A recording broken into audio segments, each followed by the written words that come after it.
Вітаем вас! І працягваем добрую традыцыю. У нядзелю падводзіць разам вынікі культурнага тыдня. У студыі з вами Таццяна Жданова І Артём Пінчук.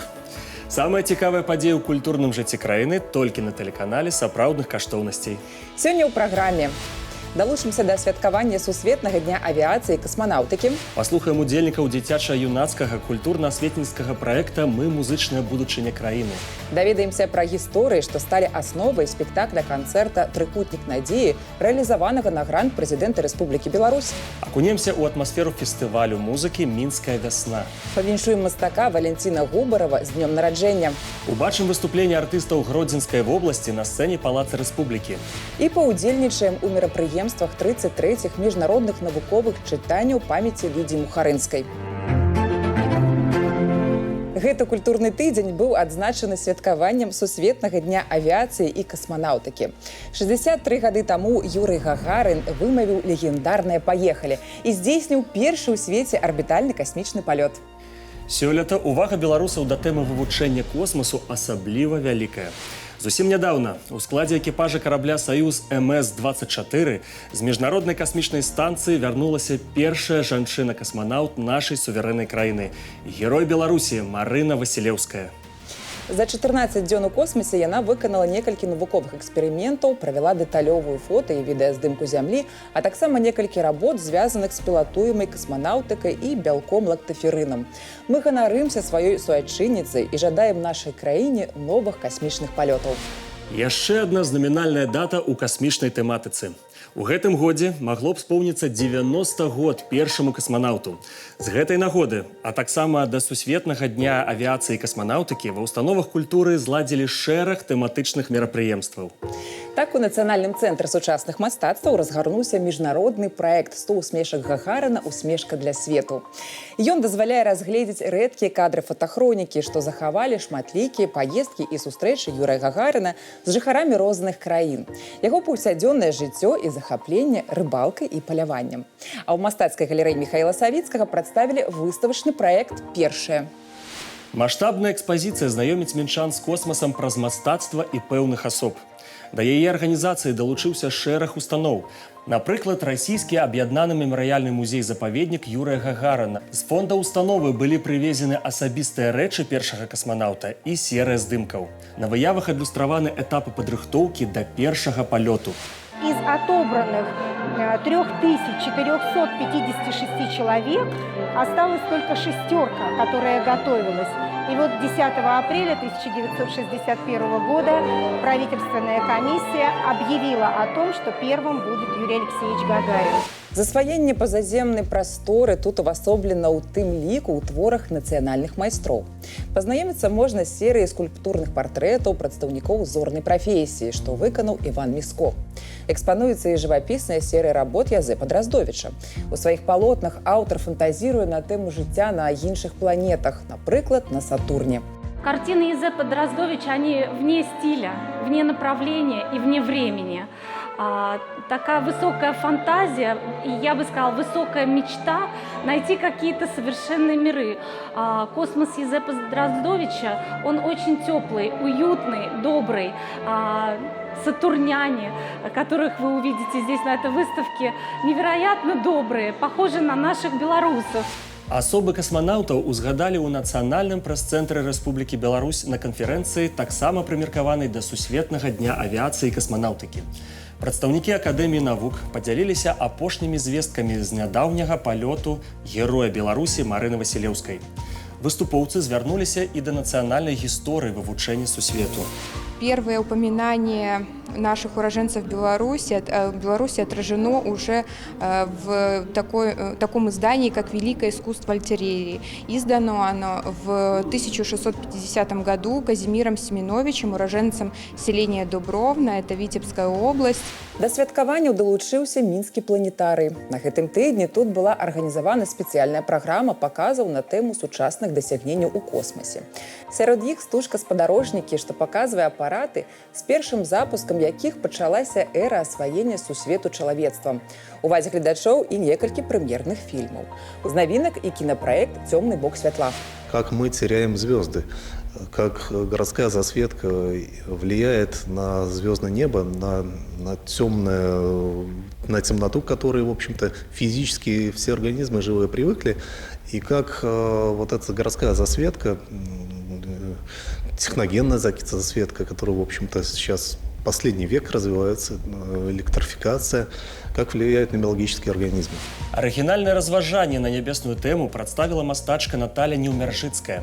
У сваім новым персанальным праекце аўтар знаёміць сталічную публіку з асабістым успрыманнем космасу і яго сувязю з чалавекам.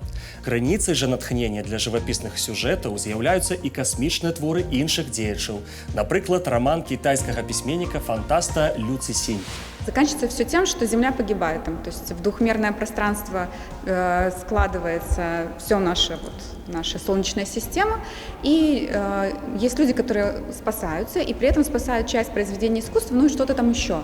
И вот эта идея вдохновила меня на создание картины «Ноев ковчег», где космонавт уносит куда-то в космос коня, там еще какие-то спасает животных каких-то. Сама тэма незямнога прыцягвала мастачку загадкавасцю яшчэ з дзяцінства. У кампазіцыях упісана і апавяданне, якое можна прачытаць побач з палотнамі. Да кожнай карціны Наталья піша тэксты. З іх таксама зразумела, якім бачаць сусвет мастакі і пісьменнікі. Мы – музычная будучыня краіны. Так называецца новы сумесны дзіцяча-юнацкі культурна-асветніцкі праект дзяржаўнай установы «Мінск-канцэрт» і Нацыянальнага акадэмічнага канцэртнага аркестра Беларусі імя Михаила Фінберга, які рэалізуецца на грант прэзідэнта Рэспублікі Беларусь. У яго межах на адной сцэнічнай пляцоўцы юныя таленты выступаюць разам з артыстамі калектыву. Так, на гэтым культурным тыдні прагучала першая праграма праекта ў канцэртнай зале «Верхні горад». Да ўдзелу ў творчай ініцыятыве было пададзена больш за 80 заявак з горада Мінска. Пасля праслухоўвання, што прайшло напрыканцы студзеня, у фінальную канцэртную праграму трапіла 36 выканаўцаў ва ўзросце ад 8 до 16 гадоў.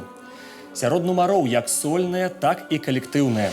Кому, как не нам, как нашему национальному оркестру, сохранять, показывать то наше будущее наследие, которое заменит нас, которое будет, возможно, работать у нас в оркестре. Те будущие люди, которые будут представлять нашу страну на мировых каких-то состязаниях музыкальных, культурных. Поэтому это наша задача – сохранять и поддерживать. Яшчэ адзін праект, які будзе рэалізаваны ў гэтым годзе на грант прэзідэнта Рэспублікі Беларусь у сферы культуры «Трыкутнік надзеі». Ён накіраваны на захаванне нацыянальных духоўных традыцый і гістарычнай памяці беларускага народа. Наш калега Дмітрый Карась сустрэўся з яго аўтарам і даведаўся пра гісторыі, што сталі асновай спектакля-канцэрта, працу над пастаноўкай яе удзельнікаў, а таксама калі і дзе яе можна будзе ўбачыць. Мы приветствуем вас в нашей студии.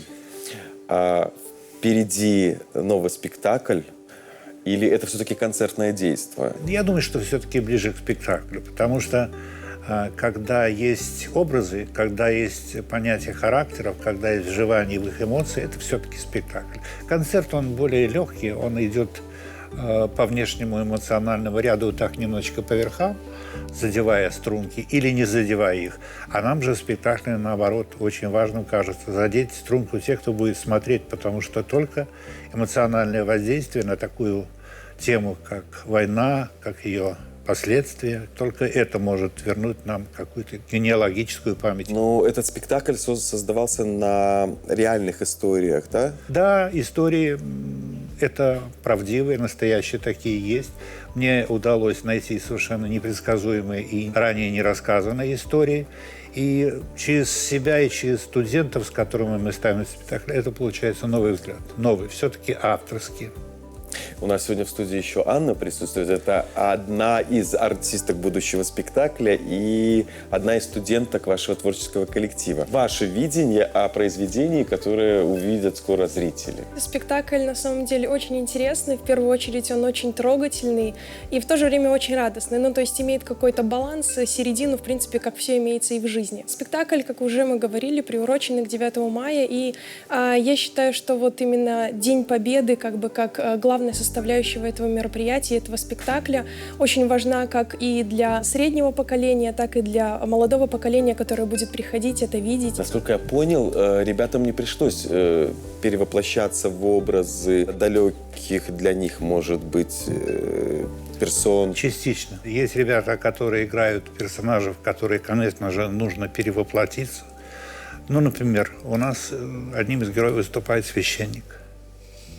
Молодому студенту, которому только-только исполнилось 20 лет, понять на себе груз священника, сельской церкви, груз человека, который потерял семью, и принять для себя решение, что делать – прощать или бороться.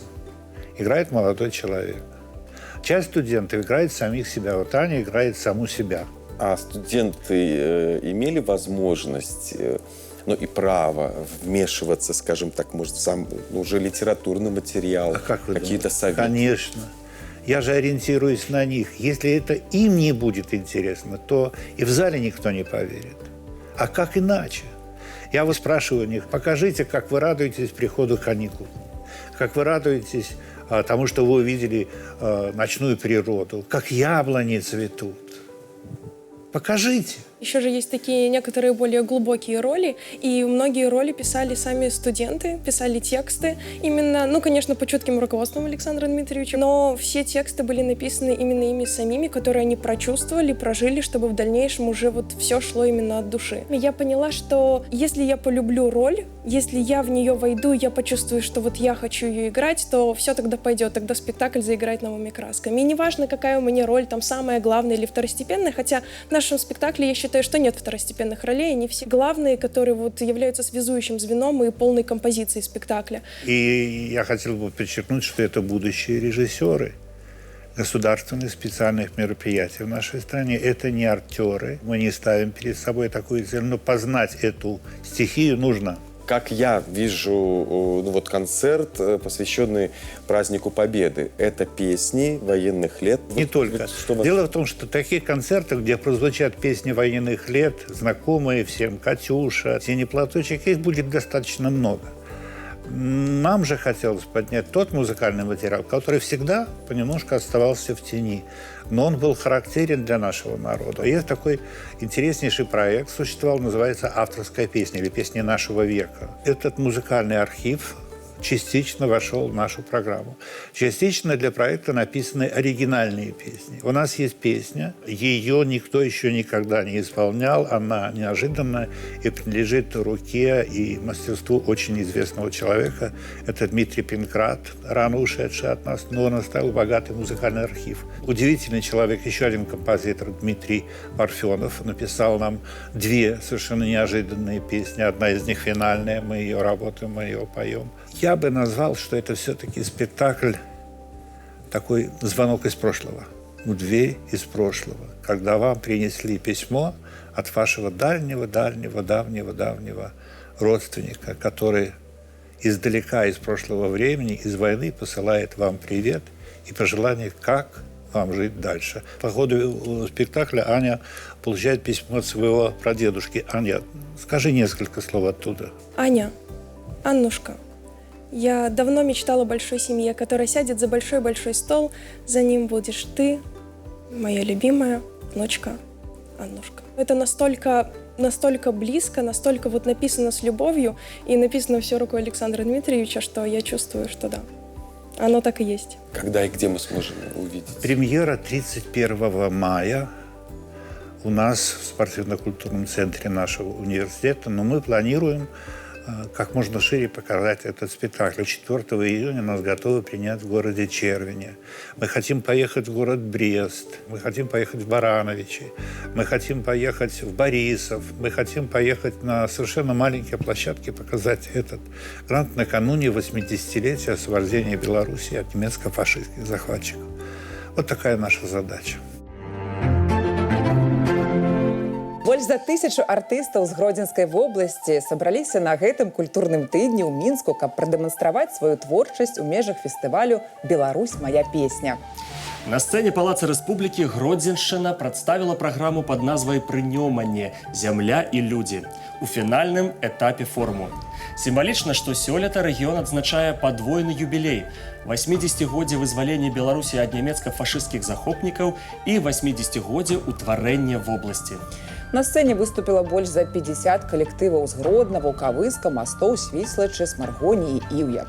Белтэлерадыёкампанія правяла здымкі канцэрта, тэлеверсію якога 28 красавіка можна будзе ўбачыць на тэлеканале «Беларусь-3».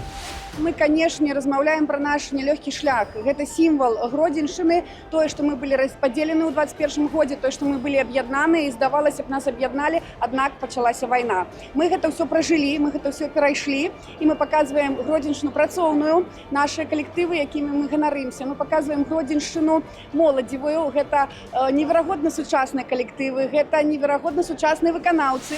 На сцэне беларускай дзяржаўнай філармоніі пануе мінская вясна. До 31 мая там праходзіць 39-й фестываль музыкі. Сёлетні форум праходзіць пад знакам 80-годдзя вызвалення Беларусі ад нямецка-фашысцкіх захопнікаў. У яго праграме больш за 20 канцэртаў з удзелам вядучых калектываў Белдзяржфілармоніі і салістаў, лаўрэатаў міжнародных конкурсаў, знакамітых музыкантаў і таленавітай моладзі. Наша карэспандэнт Марыя Брэхун дазналася пра музычную палітру сёлетняй мінскай вясны і наведала канцэрт 4 музыкантаў з Расіі. Удзельнікі праекта «Руская фортепіянная школа» прыехалі ў сталіцу нашай краіны ў межах фестывалю «Мінская вясна». Юныя музыканты паказалі, на што яны здольныя. Місія праекта – гэта пошук і выяўленне таленавітых піяністаў. Гэта магчымасць для маладых, ужо масцітых музыкантаў прадэманстраваць шырокай аўдыторыі сваё майстэрства. Мы принимаем заявки из любых регионов России, из регионов и больших столиц и городов СНГ, потому что, как известно, Московская консерватория выпускала в свое время пианистов и педагогов, которые преподают и в Ташкенте, и в Душанбе, и в Минске. Самое важное, что мы даем участникам, это организовываем выступления на легендарных площадках. Мы записываем профессионально, делаем профессиональную запись как видео, так и аудио. І дарим эти записи піяністам.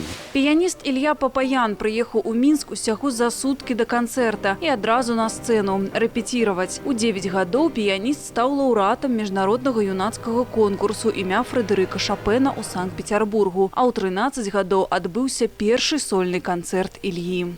Мне ближе всего композитор Сергей Васильевич Рахманинов. Его вариации на тему Шопена я сегодня исполню, чему я очень рад. Это, кстати, наверное, самое редко исполняемое его сочинение, хотя не менее гениальное, чем все остальные. Его музыка – это, опять же, наверное, все эмоции, все состояния жизни. Открыла концерт «Русская фортепианная школа» пианистка Милена Кириченко. У рэпертуары пианистки творы Шопена, Рахманинова, Чайковского.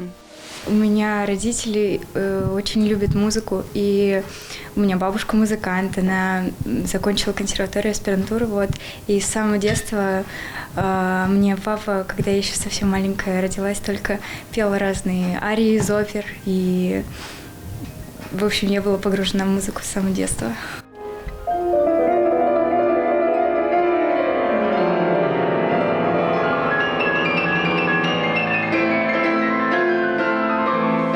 Адна з мар Івана Чэпкіна, якая спраўдзілася, была трапіць у праект «Руская фортепіянная школа». Піяніст з'яўляецца лаўрэатам шматлікіх конкурсаў і фестываляў. Я представил на суд публики балладу Шопена, первую, «Блуждающие огни» этюд Листа и большой блестящий полонез Иоанна Ципианата Шопена. Вот. Я как-то это сложилось довольно просто, эта программа, вот я особо, прям так не задумывался, решил, что она отлично подходит, раскрывает все творческие стороны личности музыканта.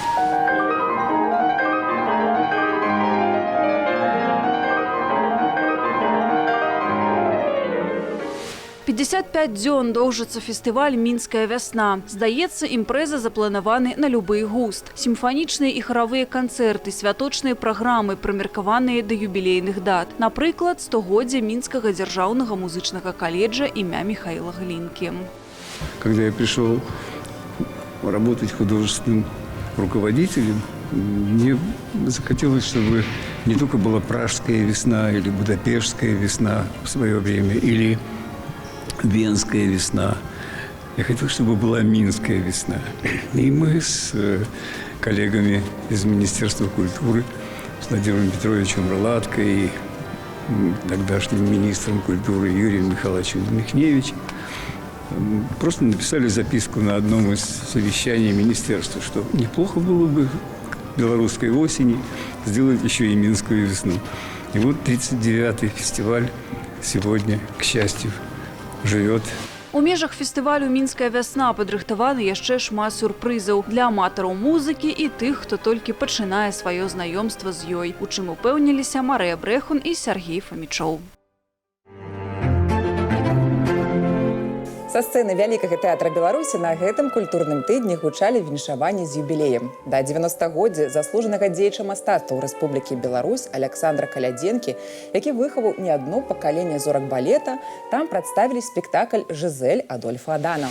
У галоўных партыях выступілі заслужаныя артысты Рэспублікі Беларусь і Расійскай Федэрацыі Людміла Хітрова і Іван Васильев. Таленавіты малады чалавек вучыўся ў беларускім харэаграфічным каледжы у Александра Івановича. А пасля дэбютаваў на сцэне беларускага вялікага і неўзабаве быў запрошаны ў вялікі тэатр Расіі. Выканаць ролю Альберта ў спектаклі ў гэты вечар яго запрасіў Ігор Колб, які таксама ў свой час быў вучнем Александра Калядзенкі. Всегда идешь и переживаешь за весь спектакль и за тех, кто танцует. Если особенно учился у меня, переживаешь особенно. Конечно. И желаешь, чтобы они хорошо были. И чтобы публика их понимала и принимала.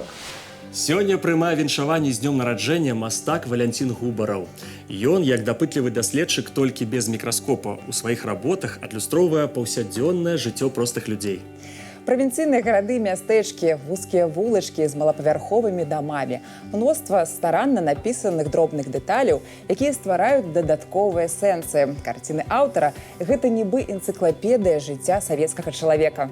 Пра яго мастацкія работы, што маюць тэатральнае ўвасабленне, а таксама герояў, што жывуць сярод нас, у наступнай размове. Валентин Алексеевич, примите наши поздравления с днем рождения. Сегодня к вам внезапно ворвались журналисты. А вообще спугнуть вашу музу легко? Легко. Тем не менее, я и восстанавливаюсь легко, быстро. Поэтому праздники праздниками, но день-два я уже мечтаю о работе. А часто вам приходится заставлять себя становиться к холсту? Нет. Я заставляю себя переделывать что-то, если не получается. Хотя придет 1000 человек и скажет: Валентин, все получилось, хорошо, что делать? Но все равно я могу, даже у меня было сейчас, дня 4-5 я работал, и казалось, все идет хорошо, ежедневно, по полного дня. И вдруг вот вечером на 5-й день я подумал: не туда, совершенно не туда. И вроде бы обидно за потерянное время, но я ложился спать с мыслью быстрее встать и заново все переделывать. Но зато у меня было удовлетворение такое: как хорошо, что я увидел. Это, наверное, Боженька мне помог увидеть это. 758 картин, по вашему мнению, немного. А что же тогда, на ваш взгляд, весомый вклад художника в искусство? Ну, не количество, конечно. Да, мы знаем и мастеров прекрасных прошлого, у которых вообще сотни, может, наберется. Не в этом дело. Даже из тех, что вот у меня это более 700, вот за которые мне не стыдно совершенно до сих пор, это будет в десятка только. То есть я критично сам отношусь к своему творчеству. А художнику интересно жить и творить, зная, что все его картины хвалят и будут хвалить?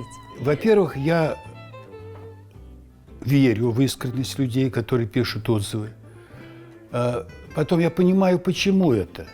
Ведь смотрите, вот я мог бы заниматься другим искусством, и искусство разнообразное. Допустим, нонконформисты, вообще искусство такое, даже интеллектуальное искусство, современное, оно оперирует к идее, а я оперирую к чувствам. Поэтому, естественно, когда я слышу такие отзывы, я радуюсь, что я достаю до каких-то сокровенных струн человека, до души, или он ощущает эту ностальгию какую-то, которую я передаю. Хотя сам, честно говоря, удивляюсь и сам не могу понять, что они там он находит и почему это им нравится. Правда, иногда так препарируя, когда они работают в своем искусстве, думаю, да что такое они там находят? Почему и вот все-таки вижу, правда пишут?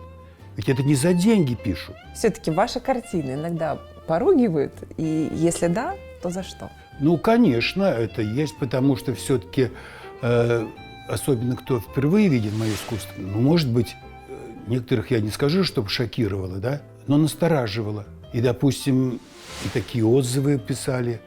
Где вы видели таких людей, персонажей? Я хочу написать, посмотрите на себя. Там такая работа у меня называется «Смородина и крыжовник». Сюжет тоже, может быть, из жизни, потому что тоже имею скромную дачку в Крыжовке. Может быть, это картинка из этой жизни. А вот в этой картине вы шли от названия или же название родилось в процессе? Вот в этом случае одновременно. Потому что когда я вот эту живность, природу рисовал сзади, крыжовник, это скромный, смородину, и вдруг герои, мне показалось, тоже должны как бы олицетворять, повторять вот это. Я их и назвал. В принципе, это о людях. Крыжовник и смородина – это о людях. Вот еще работа одна. Она называется «Случайная встреча». Это я ездил в сторону Плещеницы с грибами. И вы знаете, на дорогах всегда сидят местные жители, продают нехитрые свои урожаи. Я приостановился что-то купить. И, да, купил что-то, клюкву. И продолжил путь в машине, а в голове был образ вот женщины такой средних лет, которая вот что-то там, да, продавала такое. И я ехал, вспоминая ее, и этот образ почему-то вдруг как-то образовался вот в Мону Лизу, Джоконду. Кстати, в компанию лучших художников современности, таких как Эдвард Мунк, Фрида Кало, вы вписались легко? Вы называете эти фамилии рядом. Это просто удачное стечение обстоятельств, когда ты попадаешь в какой-то сборник печатный художников, и вроде бы ты гордишься рядом с такими художниками, именами, и ты находишься там. Только это. А было ли время, когда сравнение с великими мастерами вам льстило? Вот тоже скажу честно, почему это, кто это, но у меня какие-то шоры. Вот я люблю художников много и любил, но я их просто любил. Во время учебы я подражал им. Это учеба своего рода. Но чтобы был какой-то цель вот на кого-то быть похожим. Но путь подражания вы все равно прошли. Конечно. Но это были импрессионисты почти все. Потому что я ставил натюрморты под Сезанна, даже покупал эти фрукты, кувшины, какие он писал. И писал также диагонально, как он, там, теми же красками. Да, и кубистом я, допустим, в Дворце культуры, где вы за студию ходил, спускались вниз, где танцы, знакомился с девушкой, приглашал ее тайно в мастерскую и рисовал там ее. Но рисовал, что ей не могло понравиться, потому что в стиле кубизма. Да, этот путь я прошел, но потом как бы вот нащупывал свой. В ваших картинах абсолютно каждая деталь работает на общую идею. А придумать второй план порой бывает сложно? Это даже, говорю, это специально не собираешь как четки. Вот это нужно вот обязательно вот это ставить или что-то. Бывает так, что просто вдруг ты поработал, писал картину, и вечером еще думаешь о ней, уже отходя ко сну, и думаешь, да, вот неплохо все-таки это улучшить, там где-то какая-то деталь надо или убрать, или добавить. Есть какие-то вещи такие, но они, я бы сказал, такой технический больше. Потому что сам сюжет, он рождается и живет себе, и наполняется задолго до того, как ты к мольберту подошел. А, кстати, о деталях. Зритель считывает нюансы или скорее улавливает общую атмосферу? Нет, я вижу, что считывает. Да. И даже нравится, когда вроде бы сюжет, и это замечает зритель. Первоначально кажется, ну, даже смешно, анекдотичным, а потом находишь, что там какой-то есть оттенки светлой грусти, какой-то ностальгии там, или еще чего-то. И это мне нравится. То есть я вижу, это чуткий зритель. Он вгляделся. Слава, она не приходит внезапно. Когда почувствовали ее вкус? Я ожидаю только в ожидании, да. Вот. это что для художника вообще? У меня есть несколько таких зарубок, которые я считаю, нет, это действительно вот кто-то хвалит, это, видимо, не лезть, потому что, не пригласит хорошие галереи, известные. Если она приглашает, она что-то нашла в моем искусстве, что достойного. И вот сейчас я, несмотря на то, что день рождения, подводить итоги. Какие итоги? Я думаю, мне справиться с теми планами. Мне даже супруга говорила: Валентин, ты сколько хочешь жить? Да еще 200 лет, что ли? Потому что я планирую. Вот даже и на этот год у меня... И даже физически их нельзя освоить. Спектакль Казанского театра юного зрителя «Сказки для взрослых» создан по мотивам ваших картин. Когда увидели его на сцене, узнали свои работы? Вдруг неожиданное было предложение, поступило из Казанского театра государственного, поставить спектакль по сюжету моих картин. Это было, конечно, удивительно. Мне было просто очень любопытно увидеть своих героев плоских вдруг ожившими. Мало того, они говорили, пели, им пошили костюмы, как на мои персонажи, на мои картины. Да, было очень интересно. И они готовят его повести, этот спектакль, в Москве, всесоюзный конкурс спектаклей. Они делали, это у них опыт второй, они делали с Ван Гогом так. И получили там первое место. Вот. После Ван Гога это... Да. Я думаю, нормально, это хорошо. Валентин Алексеевич, благодарим за эту встречу, за ваш талант, оптимизм и восторг, который неизменно вызывают ваши работы. Беларуская дзяржаўная акадэмія музыкі на гэтым тыдні прымала гасцей і удзельнікаў 33-х міжнародных навуковых чытанняў памяці Лідзіі Мухарынскай. У іх межах адбылося шмат мерапрыемстваў. Сярод іх паседжанні секцыі, круглыя сталы, лекцыі, прэзентацыі новых выданняў, майстар-класы і творчыя праекты. Пазнаёміўся з арганізатарамі, дакладчыкамі, першаадкрывальнікамі і носьбітамі вялікіх творчых ідэй і наш корэспандэнт Алесь Мойскі. Жыццёвы лёс Лідзіі Мухарынскай вельмі унікальны. Са сталічнай кансерваторыі яна патрапіла ў гады Вялікай айчыннай вайны ў медсанбат і прайшла да Кёнігсбергу. Пасля вярнулася працаваць у кансерваторыю і аддала ёй каля 40 гадоў. Таму вельмі сімвалічна, што этнакультурны форум традыцыйна носіць яе імя. Лідзія Саулаўна заснавала сваю школу гістарычнага музыказнаўства. Яе вучні працуюць не толькі ў акадэміі музыкі, але і за межамі Беларусі. Некаторыя з іх завіталі на міжнародныя навуковыя чытанні, куды поступила больш за 100 заявок. Для Академии музыки это праздник, безусловно. Но у меня нет совершенно никаких сомнений в том, что это очень мощное и значимое событие вообще для белорусской музыкальной культуры. Дело в том, что эти научные чтения, они аккумулируют в себе все достижения в области музыкальной науки, белорусской и мировой, и имеют очень правильную ориентацию, поскольку они базируются на фундаменте, связанном с традиционной музыкальной культурой.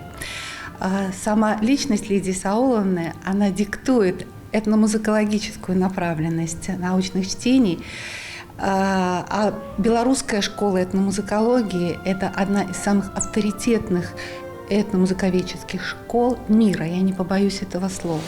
Лідзія Мухарынская сябравала з Дмітрием Шостаковичем і Маріяй Грынберг. Яна паўплывала на многих сучасных даследчиков по всем свете. И, кстати, благодаря ей я поступил сюда. Был такой казус, да, что я сдавал экзамен не со всеми вместе, а позже, да. И она меня экзаменовала. Вот, и я думал, что что-то у меня не получится, но как раз она меня признала, да, годным, и я поступил.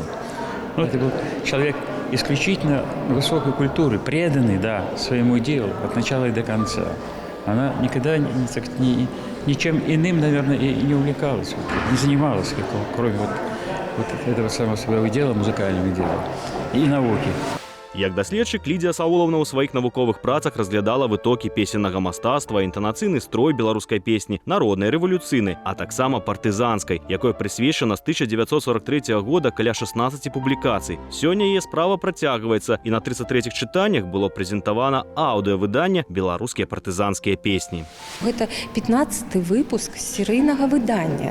А выданне мае назву «Аўдыё-атлас традыцыйнай музычнай культуры Беларусі». І у межах гэтага выдання мы імкнемся прадставіць, даць такое суцэльнае уяўленне аб культуры, аб яе жанрах, цыклах, стылях, асобных спеваках. І вось у калекцыі сабраны матэрыял экспедыцыйны, менавіта той, які быў запісаны у студэнцкіх экспедыцыях, асобнымі збіральнікамі на працягу з 1969 па 2013 год. Сюды ўвайшлі запісы.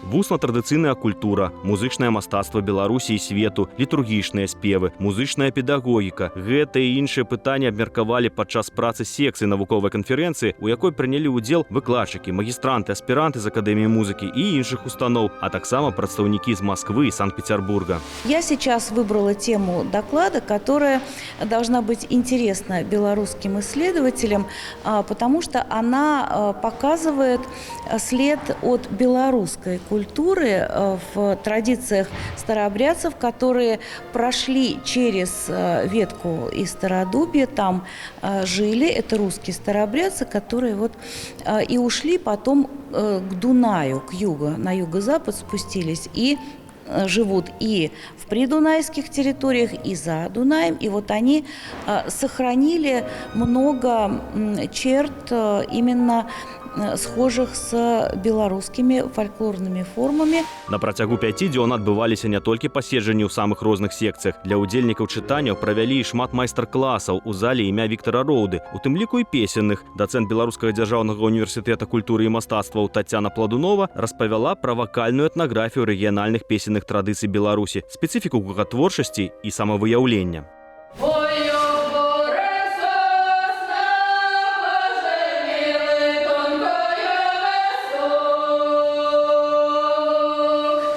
Спачатку удзельнікам майстар-класа трэба было навучыцца кантраляваць дыханне ў дыяфрагме, пасля пазнаёміцца з фанетычнымі і артыкуляцыйнымі асаблівасцямі, каб атрымалася праспяваць народныя песні з розных рэгіёнаў нашай краіны, як, напрыклад, з вёскі Тонеш Лельчыцкага раёна. Все наши регионы, все локальные традиции в одну гадзіну немагчыма прасачыць, але асноўныя цікавыя такія традыцыі звязаныя з артыкуляцыйна-акустычным кодам нашай этнафоніі я паспрабавала прадэманстраваць. Вось для мяне гэта цэнтральная Беларусь, вёска Ананчыцы Салігорскага раёна Мінскай вобласці. Таксама гэта антыфоны былі сёння выкананы, вёскі Раёўшчына Маладзечынскага раёна. Ну і, канешне, трэба было ўсё ж такі нашу класіку беларускага Палесся. Гэта ўзоры Бресцкага Палесся, Кобрыншчына і Піншчына сёння былі і прадэманстраваны, і прааналізаваны, і нават мы паспрабавалі что-то развучыць с удзельнікамі канферэнцыі. Падарункам удзельнікам форуму сталі канцэртныя праграмы. Адна з іх была прысвечана 185-годдзю з дня нараджэння Мадэста Мусарскага. У вялікай зале Акадэміі музыкі выступілі для удзельнікаў канферэнцыі выкладчыкі, лаўрэаты міжнародных конкурсаў Лідія Кузьміцкая, Кристина Николаева-Руткевич, Алена Малентинович, Иван Андрухов. Сегодняшний концерт для меня очень дорог, потому что это возможность прикоснуться не первый раз в моей жизни к музыке Модеста Мусорского. Мною будет исполнен музыкальный цикл «Детская». Я это делаю с невероятным восторгом, потому что это та невероятная возможность во взрослом возрасте окунуться в мировоззрение ребенка. Я даже в какой-то момент ловлю себя на том, что я начинаю подражать маленьким детям даже в телодвижениях каких-то, потому что начинаешь думать внутри, как они. Ад дзіцячага настрою да плясак смерці Мусарскага, ад перадавых навуковых ідэй музыказнаўцаў да навучання народным спевам прайшлі шлях Алесь-Мойскі Сергей Фамічоў на гэтым культурным тыдні. Мы рады былі пазнаёміць вас з самымі актуальнымі фестывалямі, юбілеямі і канцэртамі гэтага культурнага тыдня. Мы паспрабавалі не толькі расказаць пра іх, але і паразважаць над гісторыяй і сучасным лёсам мастацтва. Далучайцеся да нас праз тыдзень у гэты ж самы час, і мы пазнаёмім вас з новымі героямі і падзеямі культурнага тыдня. Да сустрэчы з сапраўднымі каштоўнасцямі.